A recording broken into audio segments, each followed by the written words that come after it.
அனைவருக்குமே வணக்கம். சற்று முன் கிடைத்திருக்கக்கூடிய ஒரு மிக மிக முக்கியமான செய்தி ஒன்று வெளியாகி உள்ளது. சற்று முன் பாலியல் விவகாரத்தில் குற்றவாளியின் குடும்பத்தை தூக்கிய அந்த சார், இது மாதிரி பார்த்தீங்கன்னா செய்திகள் வெளியாயிருக்கு. இப்போ சென்னையில் ஒரு மிகப்பெரிய சம்பவங்களாக தான் பார்த்தீங்கன்னா நடந்துட்டு வருது இல்லையா?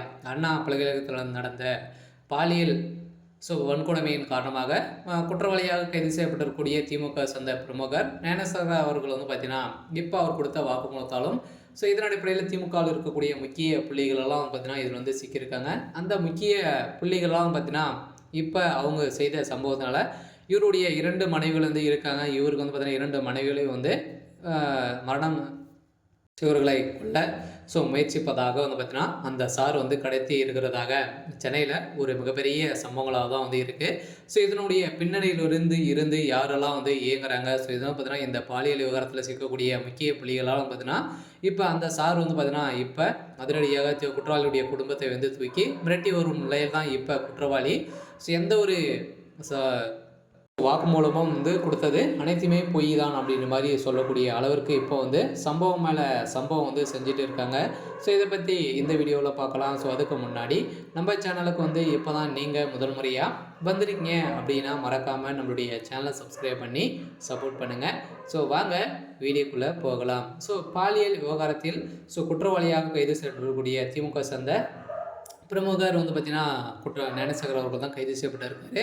இவர் பார்த்தீங்கன்னா இந்த அண்ணாமலை பல்கலைக்கழகத்தில் நடந்த சம்பவத்தினால பார்த்தீங்கன்னா இவருக்கு நிறைய தொடர்பு. இவர் தான் குற்றவாளியாக நிறைய பெண்களை பார்த்தீங்கன்னா பேசியும் மயக்கும் பார்த்தீங்கன்னா இவர் செய்யக்கூடிய ஒரு திறமை வாய்ந்த ஒருவராக தான் இருந்திருக்காரு.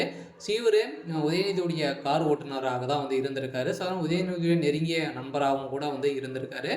இதன் அடிப்படையில் தான் அந்த சார் உதயநிதி அப்படின்ற மாதிரி தான் இப்போ நிறைய கட்சி தலைவர்களும் பரவலாகவே செய்தி ஊடகங்களும் பார்த்தீங்கன்னா வெளியிட்டு இருந்த சூழ்நிலையில் இப்போ அதன் அடிப்படையில் தான் இப்போ உதயநிதி ஸ்டாலின் அவர்களுக்கு பார்த்தீங்கன்னா செய்த சம்பவத்தினால அந்த குடும்பத்தை வைத்து மிரட்டினாலே பார்த்தீங்கன்னா அனைவருமே இவர் எந்த ஒரு வாக்குமூலம் கொடுக்க மாட்டார். அதெல்லாம் பார்த்தீங்கன்னா சால்வாக இருக்கலாம் அப்படின்ற மாதிரி தான் இப்போ அவர் நினைத்து செய்திருக்கக்கூடிய சம்பவத்தினால அவருடைய குடும்பத்தை மிரட்டி குற்றவாளி பார்த்தீங்கன்னா இது சொன்னது அனைத்துமே பொய் தான் அப்படின்ற மாதிரி பொய்யான வாக்குமூலங்களை கொடுக்கக்கூடிய அளவிற்கு இப்போ சம்பவம் மேலே சம்பவம் அந்த சார் செய்திருக்காரு. அதனால் அதிரடியாக அந்த சார் கூடியவர்கள் கைது செய்யப்படவர் அண்ணா பல்கலைக்கழக மாணவி பாலியல் வன்கொடுமை வழக்கில் தொடர்புடைய தொழில்நுட்ப பிரச்சனையால் முதல் தகவல் அறிக்கை பார்த்தீங்கன்னா வெளியிட்டிருக்கலாம் அப்படின்ற மாதிரி தான். இது லீக் ஆனது எதனால் லீக் ஆகிருக்கு அப்படின்ற மாதிரி பார்த்தீங்கன்னா திமுகவுடைய முக்கிய புள்ளிகள்லாம் கேஸ் ஃபைல் பண்ணியிருக்காங்க.